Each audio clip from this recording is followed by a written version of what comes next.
톨스토이가 자신이 시골에서 농장을 운영하면서 있었던 에피소드를 바탕으로 쓴 소설이 있는데 그 소설의 제목이 바로 재난의 원인입니다. 그 소설을 보면 러시아의 시골에 한 농부가 닭을 키우고 아침마다 그 집 아들이 닭장에 가서 계란을 갖다가 밥을 먹는 것입니다. 여러분, 아침에 계란을 프라이 해가지고 밥에다 얹어가지고 먹으면 얼마나 맛있어요. 그 아이도 야, 계란으로 무엇을 해 먹을까 이런 마음에 닭장에 가서 그 계란을 찾는데 계란이 없는 거예요. 근데 가만히 들어보니까 옆집에 있는 아저씨가 야, 오늘 우리 암탉이 계란을 2개나 낳았다 이러는 거예요. 그러니까 소녀는 생각했죠. 야, 우리 집 닭이 자꾸 담을 넘어가더니 우리 집 닭장에다가 계란을 넣은 게 아니라 저 집에 갔다가 알을 낳구나. 그래서 그 소년이 쪼르륵 달려가서 그 아저씨에게, 이웃집 아저씨에게 그 계란은 우리 계란이 분명하니까 돌려주세요. 그러니까 이 농부가 화를 내면서 야, 이 닭이, 우리 암탉이 얼마나 튼실한데 어느 날은 3개도 낳는 날이 있단다. 이러면서 그냥 화를 내면서 쫓아보냈어요. 그렇게 울면서 오니까 그 집 아버지가 또 왜 우냐? 그러니까 또 이런 저런 일이 있었다. 그러니까 또 아버지가 달려가서 두 농부가 그냥 싸우는데 그 싸움이 그치지 않고 일주일 내내 싸우는 것입니다. 무엇 때문에요? 계란 하나. 그러던 어느 날 그 옆집에 살고 있는 농부가 불이야 하면서 뛰쳐나왔어요. 그 가족이 뛰쳐나왔는데 알고 보니까 이 옆집에 너무 화가 나가지고 그 옆집에 불을 지른 거고요. 그리고 달려나와 보니까 옆집에서도 불이야 하고 불이 납니다. 그 싸움이 깊어져가지고 양쪽에 다 불을 낸 거예요. 옆집에서 다 서로 불을 낸 거예요. 우리들은 사람들과 사람들 사이에 갈등이 깊어지고 반목이 일어나고 분쟁이 계속되면 다른 사람, 이웃도 망하지만 우리 자신도 망한다. 우리 자신도 피해를 입는다. 이런 이치를 너무나 잘 알고 있습니다. 요즘에는 이런 일이 없습니까? 요즘에도 이웃 간에요. 신문을 보면 지난 한 주간의 신문을 보세요. 주차 문제로 인해 가지고 막 이웃집에서 막 이웃 간의 싸움이 크게 일어나는 경우가 있어요. 또 층간 소음 때문에요. 칼을 들고 총을 들고 싸우는 경우도 있어요. 또 쓰레기 문제 때문에 왜 이 쓰레기를 우리 집 앞에 넣었냐, 뒷집에 넣어라, 뭐 어쩌라, 또 얼마나 싸움이 많이 일어나는지 모릅니다. 그리고 우리는 수많은 세월의 경험 속에 이러한 분쟁과 싸움이 결국에는 자신도 망하게 하고 이웃도 망하게 한다는 사실을 너무나 잘 알고 있습니다. 그러므로 이 분쟁과 싸움이 일어나지 않고 평화를 유지하기 위해서 얼마나 많은 노력을 하는지 몰라요. 막 그 평화를 유지하려고 돈이 필요하다면 막 돈을 벌어가지고 무슨 문제가 생기면 좋은 변호사를 사야겠다, 좋은 로펌을 사야겠다, 그렇게 힘을 키웁니다. 권력을 키웁니다. 성공에 집중합니다. 수많은 돈에 집중합니다. 무엇을 하기 위해서요? 평화를 유지하려고. 자신의 삶의 평화를 유지하려고 이렇게 너무나 많은 애를 써요. 인류의 역사를 보더라도 수많은 민족이 자신들이 유지하고 있는 그 팍스를, 평화를 유지하려고 얼마나 애를 쓰는가 우리는 역사적으로도 알 수 있습니다. 진나라가 중국을 통일하고 흉노족을 막기 위해서 오랑캐를 막기 위해서 무엇을 쌓았습니까? 만리장성을 쌓았어요. 만리가 몇 킬로예요? 4,000km가 넘습니다. 얼마나 많은 성벽을 쌓았는지 모릅니다. 또 로마는요. 로마는 옥타비아누스가 막 수많은 전쟁을 평정하고 로마의 평화를 유지하기 위하여 또 어떻게 했느냐, 담을 쌓진 않았지만, 성벽을 쌓진 않았지만 막 빨리 전쟁에 투입될 수 있도록 그 도시와 도시를 연결하고 민족과 민족과 나라를 연결하기 위해서 수많은 도로를 쌓았는데, 그 도로를 현대 그러한 과학자들이 연구해 보니까 그 도로의 깊이가 2m 정도를 판 거예요.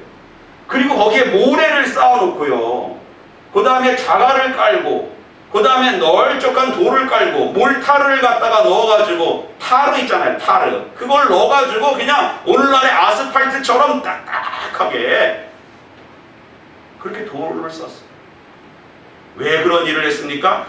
평화를 유지하려고. 그러나 진나라의 평화는 20년이 못 갔어요. 진나라는 20년 후에 멸망합니다. 또 로마는요, 그렇게 200년의 평화를 유지했던 거예요. 우리는 얼마나 많은, 지금도 자신의 삶 속에 평화를 유지하려고 얼마나 애를 쓰는지 모릅니다. 그러나 그렇게 평화가 유지됩니까? 그런 평화가 영원히 이어집니까? 여러분, 하나님과 샬롬을 이루시기를 주님의 이름으로 기원합니다. 하나님이 평화 주셔야 돼요. 우리나라도 막 국방력이 이런 늘어나고, 우리나라에 뭐 현무 미사일이 개발되고 또 핵무기를 장착할 수 있는 그런 미사일 뭐 준비가 되었다, 많이 그 국방력이 늘어났다 하지만 결국에는 이 땅을 지켜주시는 분은 하나님이심을 믿으시기 바랍니다. 오늘 본문 말씀 1절을 보세요. 같이 한번 읽어보겠습니다. 시작. 그러므로 우리가 믿음으로 의롭다 하심을 받았으니 우리 주 예수 그리스도로 말미암아 하나님과 화평을 누리자. 이거 우선순위예요. 하나님께서 사도 바울을 통해서 믿음으로 의롭게 된 사람들, 다른 사람 얘기하는 거 아니에요. 우리 얘기하는 거예요. 예수 믿는 사람들 얘기하는 거예요. 성도들 얘기하는 것입니다. 믿음으로 의롭게 여김을 받은 사람은 먼저 하나님과 화평을 누리며 살아요. 하나님과 화평을 누리며 살라는 것입니다. 막 돈을 가지고 좋은 로펌을 내가 뭐 사겠다, 내가 뭐 권력을 통해서 평화를 유지하겠다, 이런 것이 아니라 먼저 하나님과 평화를 누리라는 것입니다. 화평을 누리라는 거예요. 우리가 그런 삶을 살고 있는지 우리의 삶 속에 날마다 점검하라는 것입니다. 사실 현실적으로, 실존적으로 예수 그리스도를 영접한 하나님의 백성들은 어떤 고민을 하며 살아가는가? 어떻게 이제 앞으로 살아가면 될까? 믿음의 사람들이 어떻게 살아갈까? 여기에 참으로 고민이 많이 있습니다. 왜냐하면 우리가 예수를 믿고 바로 이제 오늘 밤에 죽어서 하나님의 품에 저 천국 예수 그리스도가 계신 하늘 보좌로 나아가면 문제가 없는데, 오늘 우리가 죽지 않잖아요. 그렇기 때문에 과연 우리가 예수를 믿고 믿음 이후에 어떻게 살아야 되는가, 그것은 너무너무 중요한 부분입니다. 예전에 제가 저 경기도 안성이라고 하는 곳에서 돌아가신 옥하는 목사님이 주관하는 제자훈련 세미나에 참석한 적이 있어요. 제자훈련이라고 하는 것은 한 12명의 성도들을 모아놓고 1년 32주 동안 매주 1시간, 2시간씩 모여서 함께 성경 공부하고 훈련을 받는 거예요. 근데 그것이 1년에 몇 주간 받느냐? 32주 동안 받습니다. 매일 큐티해야 되고요, 성경 읽어야 되고요, 또 책을 일주일에 한 권씩 읽어야 되고, 독서 과제를 내야 되고요, 또 거기에 있을 때도 제자훈련 과제도 해야 되고요. 얼마나 힘든지 모릅니다. 그런 과정을 32주 지나고 나면 믿음이 쑥 자라 있습니다. 32주가 지나고 목사님이 기대하는 마음으로 성도들과 함께 피드백을 하는데, 야, 이제 우리 성도들이 교회에서 참 믿음이 온전히 성숙함으로 교회를 건강하게 세우겠다, 그런 생각을 하는데, 그들의 공통적인 이야기는 무엇이냐? 제자 훈련 32주 받고 나서 하는 것이 무슨 말이냐 하면, 목사님 이제 어떻게 살아야 돼요? 무엇을 하며 살아야 됩니까? 그래서 제자 훈련 이후에 사역 훈련이라고 또 32주 훈련을 받는다는 거예요. 믿음으로 의롭게 여김을 받았다고 하는 것이 끝이 아닙니다. 그것이 끝이 아니에요. 우리가 어떻게 살아야 되는가, 그것이 중요한 건데, 하나님과 화평을 누리며 그것을 점검하며 나아가는 하루하루가 되시기 바랍니다. 당시에 로마 교회는 유대교에서 개종한 성도들, 기독교인이 있었고요. 헬라인들이 우상을 숭배하다가 개종해서 하나님을 믿은 그리스도인들이 있습니다. 근데 그들의 삶을 보세요. 그들은 예수 그리스도를 믿은 사람이에요. 성도들입니다. 그러나 유대인들은 예수를 믿었음에도 불구하고 뭐라고 그래요? 율법을 지켜야 된다. 할례를 받아야 된다. 율법의 하나라도 버리면 안 된다. 다시 율법의 멍에를 지었습니다. 헬라인들은요, 이제는 은혜로 구원을 받았으니까 우리의 삶은 그냥 대충 살면 된다. 삶에서 그리스도의 향기가 나타나지 않습니다. 예수 믿는 것도 너무너무 중요하고, 우리가 예수 안에 영생을 누리는 것도 너무너무 중요한데, 정말 중요한 것은 예수 믿고 난 이후에 우리가 하나님과 화평을 누리는 삶을 살아야 되는 것입니다. 사도 바울은 믿음으로 의롭게 된 자들의 삶의 방향에 대하여 메시지를 주고 있습니다. 사도 바울은 로마 교인들을 향하여 여기에 중점을 두라는 것입니다. 하나님과 화평을 누리라는 것입니다. 하나님과 화평을 누리지 않는 것은 무엇입니까? 하나님과 단절되는 거예요. 옛사람으로 돌아가는 것입니다. 율법 아래에서 죄로 인하여 영원히 죽을 수밖에, 사망에 이를 수밖에 없는 그런 인생입니다. 그러나 예수 그리스도께서 우리의 모든 죄를 짊어지시고 대속하심으로 우리는 예수 그리스도 안에서 이제는 새 사람이 되고 새로운 피조물이 되고 거듭남으로 하나님의 사람으로 온전히 세워졌습니다. 그리고 나서 계속해서 우리는 우리의 삶에서 하나님과 화평을 누리는 그 삶을 점검해야 된다는 것입니다. 하나님과 화평해야, 하나님과 교통을 누려야 하나님으로부터 계속해서 생수가, 하나님의 영의 양식이, 생명이, 영생이 공급됨을 믿으시기 바랍니다. 하나님과 단절되어 있어 보세요. 하나님은 농부시고 예수님은 포도나무이고 우린 가지예요. 이 가지가 포도나무에서 잘라져 나왔다고 생각해 보세요. 열매가 맺힐 수 있습니까? 생명이 공급됩니까? 물이 공급됩니까? 수분이 공급돼요? 양분이 공급됩니까? 하나님과 붙어 있어요. 하나님과 화평을 누려야 돼요. 이스라엘 백성들은 하나님께 5가지 제사를 드렸지 않습니까? 번제, 소제, 화목제, 속제제, 속건제. 화목제는 뭐예요? 번제와 화목제의 차이점이 어디에 있습니까? 번제는 정기적인 제사입니다. 상번제라고 그러잖아요. 아침 저녁으로 하나님께 번제를 드리잖아요. 정기적인 제사입니다. 화목제는요, 하나님 앞에 감사의 자원제사입니다. 하나님과의 우리 관계를 점검하고 감사한 일이 있으면 화목제물을 가지고 하나님께 나아가서 기름과 또 간과 콩팥은 하나님께 드리고 가슴과 뒷다리살은 제사장에게, 나머지는 제사를 드리는 사람이 먹고, 다 하나님과 화평을 점검하는 것입니다. 이스라엘 백성들은 간과 기름과 콩팥에 사람의 마음이 있다고 생각했어요. 그걸 하나님께 드리는 거예요. 우리의 마음이 하나님과 화평을 누리는 거예요. 내 마음이 하나님을 향하고 있는가? 내 마음의 중심에 하나님을 모시고 있는가? 예수 그리스도께서 나의 주인이 되시는가? 이것을 우리가 누리며 점검하며 나아갈 때 문제가 생기지 않는 것입니다. 계속해서 하나님으로부터 놀라운 복들이 계속 공급되는 거예요. 왜 이것을 누리며 살아가야 되는데, 왜 이것을 못 누리고 살아가냐? 이 말씀입니다. 다시 본문 1절을 보면 이러한 하나님과 화평을 누리는데 무엇으로 말미암아요? 무엇으로 말미암아? 한번 따라해 봅시다. 예수 그리스도로 말미암아. 예수 그리스도로 말미암아. 그렇습니다. 그러니까 하나님과 화평을 누리는 것은 우리가 늘 예수 안에 있는가, 그것을 점검하는 거예요. 우리가 주 안에 있는가, 예수 그리스도로 말미암아 나아가고 살고 있는가.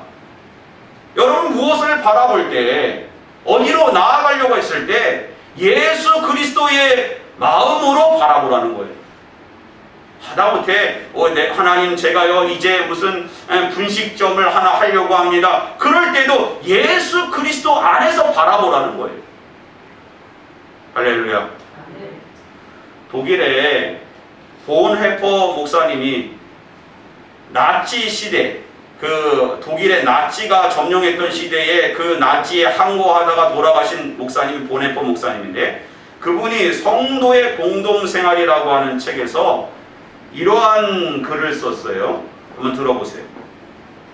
그리스도인은 자신의 구원과 의를 자기 자신에게서 찾지 않고 오직 예수 그리스도에게서만 찾으려는 사람입니다. 그는 자신의 죄를 전혀 느끼지 못할 때도 하나님의 말씀이 그를 예수 그리스도 안에서 죄 있다고 선언하고 있음을 알고 있습니다. 또한 그리스도께서는 중보자가 되어 하나님과 인간을 화평케 하셨으며 인간들 사이에서도 화평을 이루셨습니다.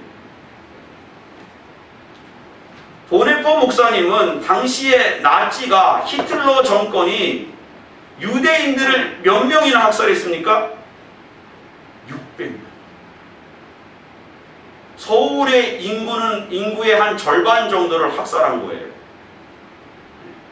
그런 상황 속에서 독일은 정말 경건주의 운동이 일어났던 그런 나라이고, 독일은 루터가 종교개혁을 한 나라이고, 독일은 하나님이 사랑하는 백성인데 어떻게 이렇게 전체가 사단의 짓을 할 수 있을까? 그 이유는 한 가지, 예수 그리스도를 떠났기 때문에. 그들의 삶 속에 예수 그리스도 안에 거함을 확인하지 않고 예수 그리스도를 통하여 하나님과 화평을 누리지 못하니까 이웃과의 화평이 되지 않는 거예요.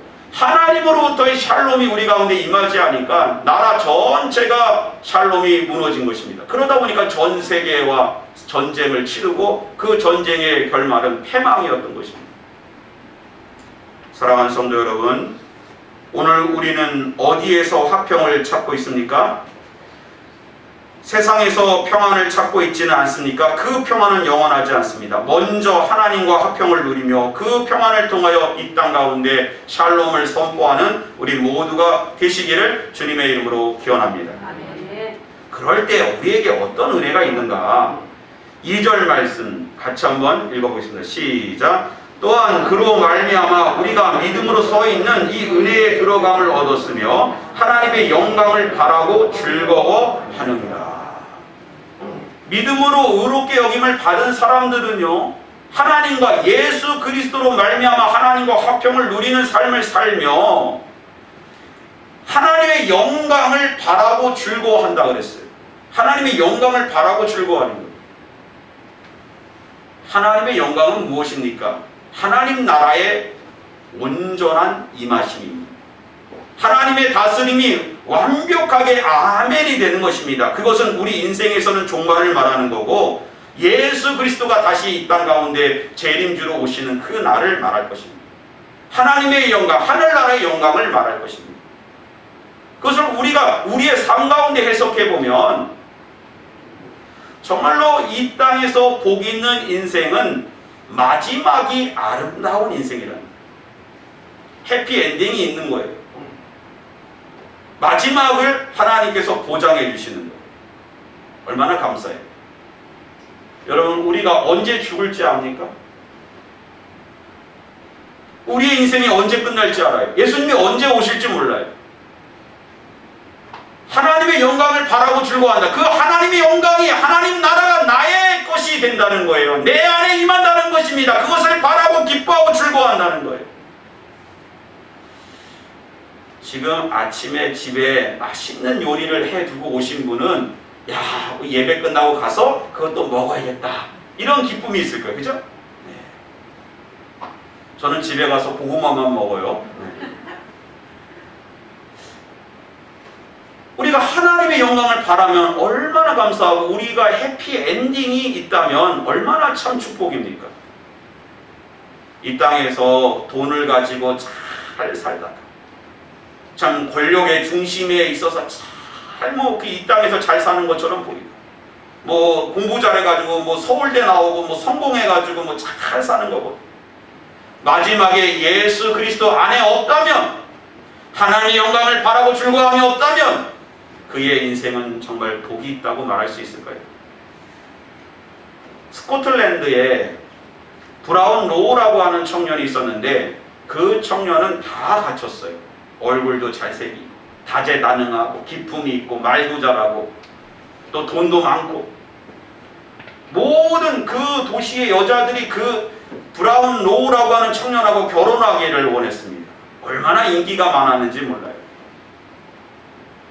그런데 그렇게 하나님께서 많은 걸 주셨는데 감사하지 않고 그것을 통해서 하나님께 영광을 돌리는 것이 아니라, 야, 뭐 이 땅에서 사는 게 뭐 의미가 있냐, 그러면서 허랑방탕한 인생을 살았습니다. 마음에 뭐 육신의 소욕을 쫓아서 살아갔습니다. 도박을 하고 술로 매일 쩔어 살고 재산을 탕진하고, 그렇게 살다가 인생의 바닥에서 하나님의 말씀을 붙잡았습니다. 하나님의 말씀을 창세기부터 묵묵히 읽어가는 가운데 그가 하나님 앞에 얼마나 큰 죄인인지 깨닫고 회개하여 하나님께 돌아왔습니다. 그리고 나중에는요, 스코틀랜드에서 복음을 전하는 복음 전도자로 인생을 마무리했습니다.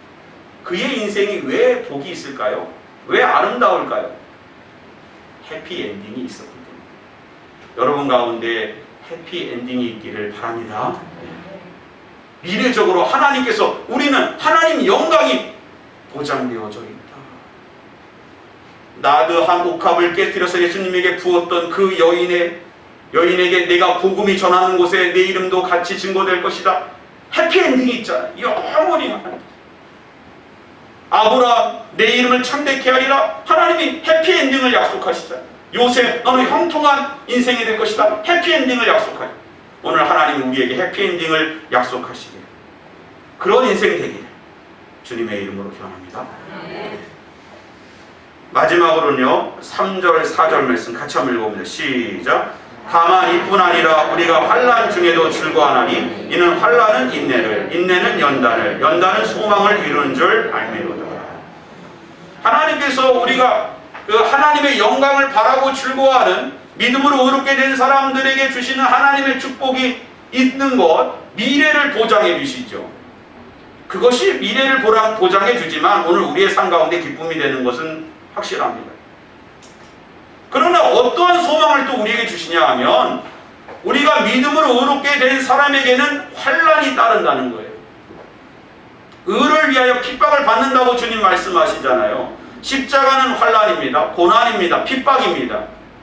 그러나 그것으로 끝나는 것이 아니라 하나님이 작품을 만들어 가시는데, 환난은 인내를, 인내는 연단을, 연단은 소망을 이룬 줄 알고. 할렐루야. 이스라엘 백성이 출애굽해서 광야로 들어갑니다. 얼마나 많은 환난이 있었습니까? 그럼 환난으로 끝나지 않아요. 광야에서 인내하게 하십니다. 기다리게 하셔요. 그 다음에 연단하십니다. 하나님의 백성으로 광야 40년의 과정을 거치게 하십니다. 그리고 결국에는 요단강을 건너서 하나님께서 약속하신 약속의 땅을 바라보게 하십니다. 할렐루야. 우리가 하나님의 영광, 저 천국, 인생의 마지막만 바라보고 사는 것이 아니라, 우리가 거기까지 가는데 그 너무 먼 이야기를 바라보고 살아가는 것이 아니라, 오늘 우리가 믿음으로 의롭게 된 사람이 예수 그리스도 안에 거할 때 그 십자가 가운데 주시는 환난, 그 환난 속의 이야기들이 우리를 인내하게 하고 연단하게 하고 그 가운데 소망이 되게 하사, 그 소망이 우리의 복으로 하나님 나라의 승리의 개가를 부리는 축복으로 우리를 날마다 하나님의 사랑으로 온전히 빚어 주실 줄 믿습니다. 이러한 인생 되시기를, 이렇게 살아가며 하나님과 화평을 누리며 정복하며 사시기를 주님의 이름으로 기원합니다. 기도하겠습니다.